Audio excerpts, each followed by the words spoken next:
ಮಜಾ ಭಾರತದಲ್ಲೇ ಮಜಾ ಭೇಟಿ ಭಾರತದಲ್ಲೇ ಆಗಿದ್ದು. ಹಾ. ಇವರು ಸೀಸನ್ 1 ಇಂದಾನು ಇದ್ರು, ಲೈಕ್ Senior.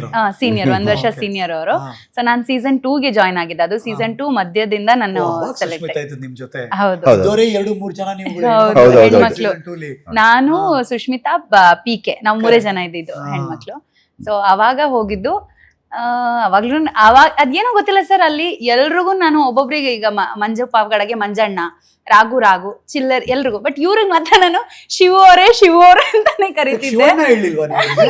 ಗೊತ್ತಿಲ್ಲ ಒಂದಿನ ಸರ್ ಅಂದಿಲ್ಲ ನನಗೆ sir. ಹೆಂಗಂತ. ಒಂದಿನನು ನೀನು ತಾನು ಅಂತಾನು ಅಂದಿಲ್ಲ ಸರ್ ನನ್ನಲ್ಲಿ. ಎಲ್ರಿಗೂ ಮಾತಾಡ್ಸಿದ್ದೆ, ಎಲ್ಲರ ಜೊತೆ ಅವರೆಲ್ಲ ಅಣ್ಣ ಎಲ್ರಿಗೂ ಮಂಜಣ್ಣ, ಹಾ. ಚಂದ್ರಣ್ಣ, ಗೊಬ್ರಣ್ಣ ಎಲ್ರು ಅಣ್ಣ. ಇನ್ ರಾಘು ತಮ್ಮ ಓಕೆ ಆಯ್ತು. ಆಮೇಲೆ ಚಿಕ್ಕವನು ಬಿಡು ಅವ್ನು. ಚಿಕ್ಕವನು, ಹಾ. ಇನ್ನು ಚಿಲ್ಲರ್, ಆನ್ ಫ್ರೆಂಡ್ ಹಾ. ಆತರ. ಬಟ್ ಇವ್ರಿಗೆ ಏನಂತ ಗೊತ್ತಿಲ್ಲ ನನ್ಗೆ. ಇವ್ರನ್ನ ಮಾತ್ರ ನಾನು ಶಿವು, ಈಗ್ಲೂ ನೋಡಿ ಇವ್ರು ಇವತ್ತಿಗೂ ನಾನು ಅವ್ರನ್ನ ಹೋಗಿ ಬನ್ನಿ ಅಂತಾನೆ ಕರೀದು. ಎಲ್ರು ಲೈಕ್ ಸರ್, ಓ ಶಿವು ಅವರೇ ಶಿವು ಅವರೇ ಅವಾಗ್ಲೇ ಶುರುವಾಯ್ತಾ ಅದು? ಗೊತ್ತಿಲ್ಲ ಸರ್ ನನಗೆ ಅವಾಗಿಂದ. ಅಂದ್ರೆ ನಾರ್ಮಲ್ ಆಗಿ ಅವರು ಕರಿತಿದ್ರು ಸರ್, ನಾನು ಮಾನ್ಸ ಅವ್ರೆ ಅಂತಾನೆ ಕರಿತಿದ್ದೆ. ಮಾನ್ಸ ಅವ್ರೆ? ಹೌದೌದು, ಯಾವತ್ತು ಅಂದ್ರೆ ಹೆಸರು ಹಿಡಿದು ಕರೆದಿಲ್ಲ ಮಾನ್ಸ ಅಂತ ಅಂದಿಲ್ಲ. ಓಕೆ ಈಗ ಅಂತೀನಿ, ಅವಾಗ ಅಂದಿಲ್ಲ ಸರ್.